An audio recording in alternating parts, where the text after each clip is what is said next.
What's going on, people? It's your boy Leon Maz from Leon Talks TV, back at it again. So welcome back to the channel. I want to talk about something really important when it comes to relationships, how to protect yourself from pretty much getting hurt. We've all been there, right? Well, some of us anyways, or some of us have yet to experience it. So at the end of the day, we meet someone new and things seem great at first, but then we start to notice some warning signs. So I'm going to share two key rules to follow.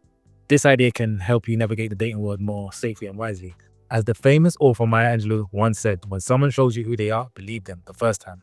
Let's delve in. Chapter 1, believe in patterns, not apologies. So first off, let's talk about believing in patterns instead of apologies. It's easy to get caught up in what someone says, especially when they apologize for their behavior. We often want to give people the benefit of the doubt, thinking maybe they really mean it this time. But here's the thing. If someone keeps repeating the same behavior, the words might not hold as much weight as we would like to believe.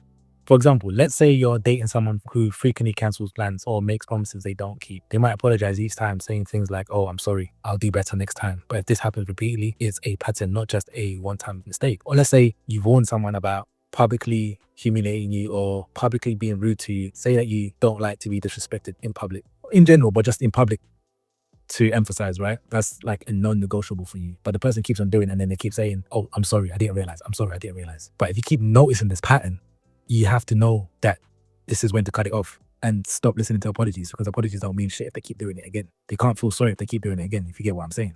So pay attention to what people do, not just what they say. If someone is genuinely sorry, they should be making an effort to change their behavior. If they don't, it might be a time to reassess that relationship.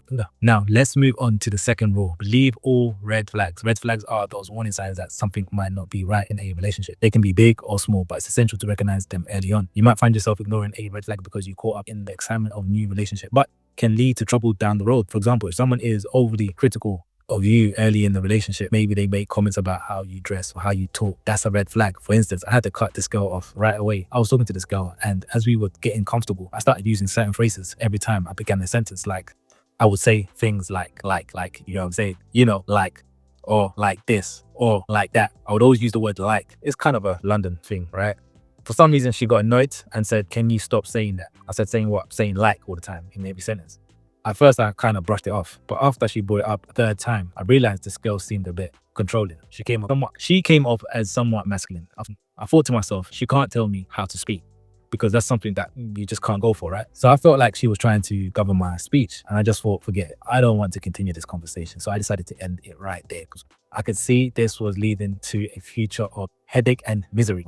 So, and to be honest, there was another girl I was also seeing who had a different type of red flags, and she was interested in me, and she liked me, and she wanted to be in a relationship. I told her honestly that I liked her too, but my concerns was her lifestyle. I told her straight up that her lifestyle concerned me, because I was like, it's up to you, because you know what I want in a woman. So if you're asking me for a relationship, are you okay with what I'm looking for? At the end of the day, if you want this relationship, it really comes down to whether you can fulfill the traits that I'm looking for. And you see, her lifestyle was a bit too crazy for me. She liked to party and was consistently going out. She had a lot of male friends, drinking with them, dancing with them, not like sexually, but just a bit too close for comfort in my eyes anyways. Not only that, but I felt like her lifestyle in general was going to catch up with her eventually, meaning like physically, her body was good and all that. I would say she was thick, but carried her weight in all the right places, if you know what I mean, right? She was someone who didn't really hit the gym hard or watch what she ate, but because of her genetics, she carried the weight very well. However, I knew that if she continued her lifestyle, that weight eventually was going to go to the wrong places. She wouldn't be able to carry it well forever. It was only a matter of time before it all caught up with her. I'm the kind of guy who likes a woman that takes care of herself. She doesn't need to be a fitness fanatic, but at least she should be conscious of what she eats and her lifestyle choices. And it's crazy because seeing her, she would go out and about during or throughout the weekdays and eating and drinking nothing but carbs. I thought to myself that her lifestyle is not sustainable. The fact that she parties and doesn't take care of herself, so health-wise, it's concerning because it's going to catch up with her. What's funny is that she wasn't even hiding it. After what I said and the type of woman that I wanted, and she wanted a relationship, she was not hiding nothing at all. I could see that she knew how I felt about this stuff, but she wasn't concealing it at all. I could literally see everything that she posted on social media, and she was showing the whole world and flaunting her lifestyle for the world to see, right? And I was just like, my goodness, I noticed all these red flags. And even though I liked her, but I also had to not lose focus and concentrate and not get sucked in because of how much she liked me and how much she was so loving and feminine towards me.